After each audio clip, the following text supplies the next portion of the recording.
साफ्रोमबो उदखारिनि बेरेखायै दिनै गसंथानायनि मोनसे थिरांथायाव जोङो दावगालांनांगोन। जों मिथिगौ उदखारिया बुहुमाव आरो जोंनि ओनसोलाव आरो इन्डियानि सिङाव गुबुन गुबुन महरै जोङो दिनै उदखारिनि गोसारथायखौ नुयो। दा बेजों जोंनि ओनसोलावबो जों गोलाव सम बेबायदि गुबुन गुबुन रोखोमनि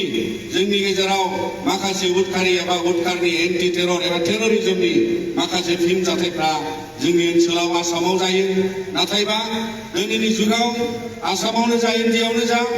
एबा पृथिबियावनो गुबुन गुबुन रोखोमै बेबायदि माखासे टेररिजमनि खामानिया सोलिदोंब्लाबो जोङो बड'लेण्ड आरो आसामनि सिङाव जोङो जोंनि ओनसोलाव बेबायदि माखासे जोंनियाव गुस्लायलांनाय एबा उदखारि एबा टेररनि खामानिया एबा टेररिजमनि एक्टिभिटिसा जोंनि ओनसोलाव बियो जिबायदि मोनसे गुस्लायनाय मुगानि खाबजों गुबुन गुबुन महराव दिनैहाय नन भाइलेन्ट महरावबो बियो मोनसे टेररनि खामानि जाबाय थायो। दा बेनिखायनो मानगोनांथांमोन जोंनि समाजाव जोंनि हादोराव जोंनि ओनसोलाव जोङो नुयो जे जोंनि दा आथिखाल समाव गुबुन गुबुन नन भाइलेन्ट नेचारनि माखासे टेररिजम खामानि जायो। दा बेखौ नन भाइलेन्ट होनोबा बिदिन्थि महरै जोङो नुयो जे जोंनि गोबां जोहोलाव लाइमोनफ्रा फेग्रा मुवा लानानै ड्राग्स लानानै दिनै न'खराव दुखु लाबोयो, समाजाव खहा लाबोयो, गाव गावनि थासारि एबा गुबुन गुबुन समाव जाखांख'हायै गावखौ माने उदखारिनिफ्राय एबा बेबायदि नाख्रेब जानायनिफ्राय उदांस्रि गैयै बेबायदि मोनसे समाजाव गोबां बिदिन्थि महरै दिनै जों नुनो मोनो। सानथाम सिगाङाव सासे लाइमोन गसाइगाव थैदों आरो बे लाइमोनाबो ओरैबायदि 19 बोसोरनि लाइमोन, नाथाय बिथाङा माने निसा लाब्रेनानै ड्राग्सनि अभारड'सआव बिथाङा रुंसारि जायो। दा बेनिखायनो जोङो मिथियो मोनफ्रोमबो बोसोराव जोंनि ओनसोलाव बड'लेण्ड ओनसोलाव बेबायदि गोबां माने खैदां खैफोद जाय बेबायदि मोनसे समाव एबा बेबायदि नाख्रेब जानाय ड्राग्सजों गोग्लैयो बियो मोनसे काइन्ड अफ टेररिजम। मानोना दुखु लाबोयो, खहा लाबोयो आरो न'खराव एबा दिथागिरि बिमा बिफानि सायाव समाजनि सायाव बियो जोबोद खहा लाबोयो। दा बेनिखायनो मानगोनांथांमोन बेफोर मोनसे बिदिन्थि आरो जोंनि ओनसोलाव गुबुन गुबुन रोखोमै दा आइजोफोरनि सायाव गथ'साफोरनि सायाव आरो दिनैनि जुगाव साइबार क्राइमनि गेजेरजों अनलाइन फ्रड खालामनानै आरो गुबुन गुबुन रोखोमै गोबां सुबुंफ्रा भिक्टिमाइज जायो। दा जाय सुबुङा बेबायदि एट्रसिटिस बेबायदि नाख्रेब जानाय बेबायदि सुसि जानाय आरो सैनांनाय बेबायदि थासारियाव थानायखौनो जों बयबो मिथिगौ बेयो मोनफा मोनफा रोखोमनि उदखारि नेचारनि बेयो मोनसे खैफोद। दा बेनिखायनो दिनैनि जुगनि लाइमोन आरो दिनैनि समाजाव जोङो बेफोरबायदि माखासे गुस्लायनाय एबा सोलायनाय मुगानि उदखारिनि माखासे थासारिखौ जों गैया खालामनो थाखाय एबा बिनिफ्राय गोजानाव थानो थाखाय सांग्रांथि होलांनाया बे जोंनि बयनिबो बिबान। दा बेनिखायनो मानगोनांथांमोन जोङो मिथिगौ जे दिनै बे गासैबो माने थासारियाव जोंनि बर' माहारिनि गेजेराव बर' माहारिजों एबा बर' हारि हिसाबै जोङो मोनफ्रोमबो बे उदखारिनि मोनदांथियाव जों रावनिबो गेजेर नङा। दा बेनिखायनो दिनै जोंनि थांना थानाय एबा जोङो बयबो गोदान लाइमोन फरायसा नोंथांमोन जोङो बयबो बिनिफ्राय मिथिनांगोन जे उदखारिनि गियानाव जोङो दिनै फोजोबलांनायनि लामायाव नोंथांमोना मिथिगौ दा जोंनियाव सिलाइनि आन्दोलन जोबथ'बाय। बेजों लोगोसे जोंनि ओनसोलाव दा सिलाइजों एबा दावहा नांनायनि मोनसे थासारियाव आरो गुबुन गुबुन गावजों गाव दिनैहाय माने अनलायनाय गोरोबलायनायनि खामानि मावनायखौ लानानै जों बयबो दिनै मुखुब जानांगौ। दा मोनसे समाव जों बर' हारिया बेखौ एक्सपिरियेन्स जाबाय जे गावनि नेशनेल आइडेन्टिटिखौ लानानै दावगानायनि सायाव गावबा गावनि दिनै बर' हारिनि गेजेराव नेशनेल आइडेन्टिटिखौ लानानै बे उदखारि एबा टेररिजमनि थाखाय एबा गुबुन गुबुन रोखोमनि जोंनियाव दावराव दावसि जानायनि थाखाय जोंनि बे नेशनेल आइडेन्टिटिनि इउनिटियाव बर' नेशनेलिस्ट आइडेन्टिटिनि इउनिटियाव बियो जोंखौ खहा लाबोदों। दा बेनिखायनो दिनैनि गोदान जोलै लाइमोन नोंथांमोन जोङो मिथिनांगोन जे दिनै जोहोलाव सोमदोन बसुमतारिया सासे बागदाद दैदेनगिरि हिसाबै बर' नेशनेलिस्ट आफादनि दुलाराय बर' फरायसा आफादनि आफादगिरिमोन आरो बेनिखायनो जों साफ्रोमबोआ बेखौ बिदिन्थि महरै लानानै आवगायलांनांगोन जे दिनैनि जुगनि जों बयबो थांनानै थानाय गोदान मुगानि फरायसाजों लोगोसे साफ्रोम दैदेनगिरिया बे बिदिन्थिखौ जोंनि हारियाव मोनसे नेशनेल आइडेन्टिटिखौ लानानै बड' नेशनेल आइडेन्टिटिखौ लानानै बे नेशनेलिस्ट आइडिअलजिखौ लानानै दावगालांनायनि मोनसे खाबु हिसाबै थुलुंगा हिसाबै जों लानांगोन। मानोना दिनै जोंनि समाजाव जोंनि हारियाव बिटिआर गोरोबथा जानायनि उनाव जोङो मोनसे पिस एबा गोजोन एबा जोंनि हारमनि बिदा फंबाय गोरोबलायनानै गावनि हारियाव गुबुन गुबुन रोखोमै माने बायदिसिना दावराव दावसि जानायखौ फोजोबनानै जोङो दावगालांनायनि सम जाबाय। मानोना गोलाव सम जोंनि बे सोमावसारनायजों जोंनि गुबुन गुबुन रोखोमनि सोमावसारनायनि खान्थियावनो जोङो बेफोर माखासे बर' नेशनेलिस्ट एबा जोंनि जौगाथायनि माखासे हेंथायाव जोंनि हारिया गोलैसोदों। दा बेनिखायनो मानगोनां नोंथांमोन जोङो खावलायगोन दुलाराय बर' फरायसा आफादनिफ्राय आरो बेजों लोगोसे जोङो नुनो मोनो जे दिनैनि बे उदखारि बेरेखा साननिफ्राय जोङो मोनसे गोख्रों मेसेज आरो गोख्रों खौरांखौ जोङो दुलाराय बर' फरायसा आफादनिफ्राय सारा बुहुमाव थानाय बर' माहारिनि थाखाय आरो थांनानै थानाय दाब दाब जायगायाव गावनि बर' नेशनेलिस्ट आइडेन्टिटिखौ लानानै थांनांगौनि थाखाय आरो जोंनि दानि बांसिनै जोंनि लाइमोन जोंनि जोहोलाव गासिबो नोंथांमोनानो बिनि बिबान आरो बिनि रेसपन्सिबिलिटिया जोंनियाव बांसिन दङ। मानोना बे बांसिन बिबानखौ लानानै बांसिन रेसपन्सिबिलिटिखौ लानानै जोङो उदखारिनि बेरेखायै गुबुन गुबुन रोखोमनि आथिखालनि जुगनि जाय बिदिन्थिखौ दहाय आं बुंदोंमोन दा बेफोरबायदि माखासे बिदिन्थिनि हेंथायै जोङो लाइमोनफ्रा गसंथानांगोन। दिनै बुहुमाव बेबायदि गुबुन गुबुन रोखोमनि जाय उदखारिनि थासारिया गोबां रोखोमै न'खरखौ नाख्रेबनाय समाजखौ गोलैसोनाय बिनि बेरेखायै गसंथानायाव आरो गुबुन गुबुन रोखोमनि बेबायदि उदखारि थासारिखौ सांग्रांथि होनायनि बेलायाव जों दिनैनि थांना थानायानो बिनि सायाव जोङो गोख्रोंसिनै खामानि मावनांगोन। दा बिनिखायनो जोंनि लाइमोन गासै जोंनि मावथि नोंथांमोनखौबो खावलायबाय जाहाथे बियो बर' माहारिनि गेजेराव अराय सांग्रांथियाव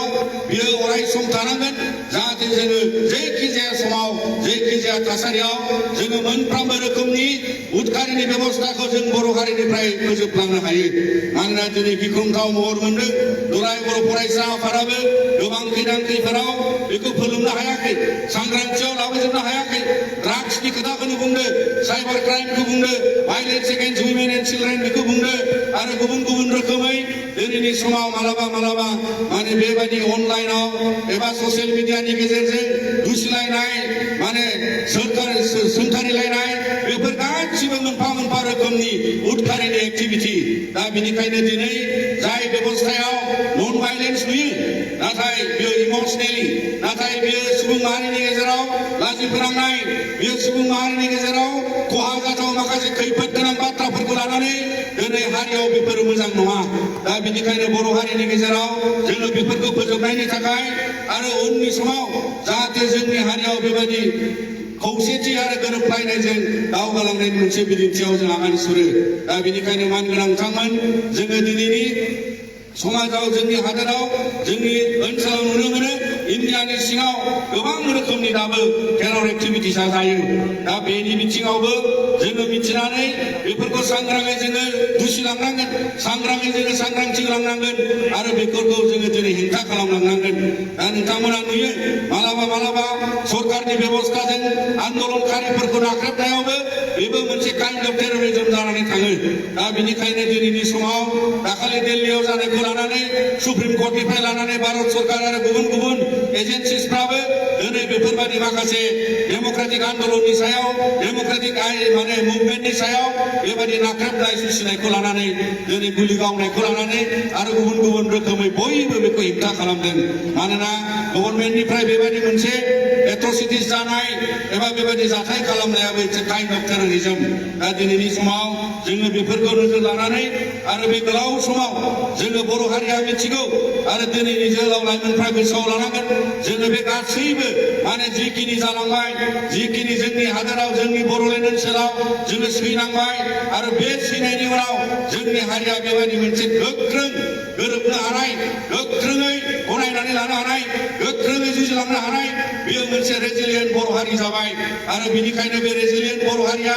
आरो बेबायदि मोनसे गोख्रों माहारियारि थानाय हारिया दिनैनिफ्राय लानानै जोङो जाहाथे उननि समाव मोनफ्रोमबो रोखोमनि बेबायदि मोनसे उदखारि खामानि जायोब्ला सोंखारिफिननांगोन। जोङो बिनि सायाव हेंथा खालामनानै सांग्रांथियै जोङो बेखौ फोजोबनायनि लामायाव जों आगान सुरनांगोन। दा बिनिखायनो मानगोनां नोंथांमोन दिनै जोङो मिथिगौ जे बयबो माने जोंनि हारियाव आरो जोङो बयबो माखासे जोंनि माहारियारि बादखौ लानानै जोङो दिनै खामानि मावनायनि बेलायाव गुबैयै जोङो बयबो गावनि माहारियारि बादाव आरो गावनि हारिनि गोरोबलायनाय अननायखौ लानानै प्रायरिटाइज खालामनांगौ गिबिसिनथाराव बेबायदि खामानि मावनांगौ जाय हारियाव गावस्रानाय लाबोआ जाय हारियाव गोरोबलायनाय लाबोगोन बे खामानिफोरखौ आवगायनानै बे खामानिनि बिथिङाव नोजोर होनानै जोङो समाज दाफ्रामनायनि खाबुखौ बेबायदि जोङो गोरोबनानै लांनांसिगोन मानोना बेबायदि उदखारिजों गुबुन गुबुन रोखोमनि उदखारि थासारिखौ जोङो गैया खालामनोबा दिनैनि समाजाव खामानि मावनायनि गेजेरजों समाज दाफ्रामनायनि खामानियाव ससियेल कनस्ट्राक्शननि खामानियाव जों बयबो बर' फिसाफ्रा थांनानै थानाय हिसाबै नेशनेलिस्ट आइडियोलजिखौ लानानै गावनि हारिया माबोरैबा हारमनियासलि गोजोननायजों गोरोबलायनायजों अराय समनि थाखाय जोङो बे बिथा मोनसेयाव थांनानै थालांनो हागोन बेखौ नोजोर बोनानै गावनि राव थुनलाइ हारिमु गावनि गासै सोरबिथिं दावगानायखौ रांखान्थि दावगानाय फरायसाफोरनि गुन गोनां सोलोंथाइनि खाबु दावगानाय आरो जाफुंसारनायखौ हास्थायनानै जोङो माहारियारि बादनि गोसोजों खामानि मावनाया गुदि जानांगोन आरो बेनिखायनो बेबायदि मोनसे बिदिन्थिखौ दिनै जोङो जोहोलाव सोमला बसुमतारी बिथांनिफ्राय लानानै जों दावगालांनांगोन मानगोनां बिथांमोन जोङो दिनै बे हाबाफारियाव जोङो बेबायदि गिदिर मेल लायाखैब्लाबो जोङो बे जोबजोबनायनि उनाव जोङो उदखारि बेरेखानि सागान होनायनि उनाव जोंनि गेजेराव बावहाय आरोबाव जोङो देग्लायबो जोङो थै दान होनाय हाबाफारि लादों मानोना नोंथांमोना मिथिगौ जे गोबां जाय बिथांमोना जब्रा जानानै हस्पिटालाव थायो गुबुन गुबुन रोखोमनि जब्रायाव गोग्लैसोनानै थायो अब्ला हस्पिटालाव थानानै दिनै बिथांमोना गोबां न'खरनि गोबां सुबुङा बेवहाय मोनसे गिख्रंथाव थासारियाव गोग्लैयो जेब्ला नांगौ समाव थै मोना आरो बे नांगौ समाव थै मोनैनि थासारिया बेबो मोनसे उदखारिनि सम जाय उदखारिया माने गोसोखौ बायहोनाय गोसोआव दुखु होनाय न'खरफोरखौ सोंखारिनाय थै मोनाबा थैसिगोन दा बेबायदि मोनसे सोंखारिनाय सोरजिनाय जि मोनसे दिनैनि सावस्रि एबा दिनैनि बे मोनसे हस्पिटालफ्राव सोरजिनाय आरो बेफोर थासारिखौ जोङो बाङाय गैया खालामनो थाखाय दिनैनि बे मोनसे इनिसिएटिभआव आरो सिगां समावबो जोङो जोहोलाव सोमला बसुमतारी सिभिल हस्पिटाल काजलगावआव थानाय बे हस्पिटालजोंनो जोङो लोगो नांनानै दिनैबो बेवहाय थै दान होगोन दा बेनिखायनो जों खावलायगोन जोंनियाव जाय नोंथांमोना थै दान होनो हाग्रा नोंथांमोना जाहाथे थै दान होयो आरो बेयो मोनसे बिराद गिदिरथार जोंनि थाखाय उदखारिनि बेरेखायै गसंथानायनि मानोना दहायनो बुंनाय जादों जे दिनैनि उदखारिया भाइलेन्स नङा नन भाइलेन्ट नेचारनि एबा भाइलेन्स गैयै माखासे उदखारिया नोंथांमोननि गोसोआव जोंनि गोसोआव गुबुन थासारियाव बे सोमजियो दा बेनिखायनो बेजों गसंथानायाव दिनै जोङो मोनसे बिदिन्थि हिसाबै आरो बेखौ गावनि गाव मावनांथार हिसाबै जाय नोंथांमोना दिनै थै दान होनो हायो नोंथांमोनखौबो जों खावलायबाय जाहाथे बे जोहोलाव सोमला बसुमतारीनि मुङै सिभिल हस्पिटालाव थानाय खमावबो माखासे बेमारिफ्रा आरो गुबुन जायगायाव गोलैसोनानै थानाय थैनि गोनां जानाय बिथांमोना जाहाथे जोंनि साफ्रोमनिबो थैजों रैखा मोनो बियो मोनसे उदखारि बेबस्थानिफ्राय रैखा मोननायनि मोनसे खाबु जागोन।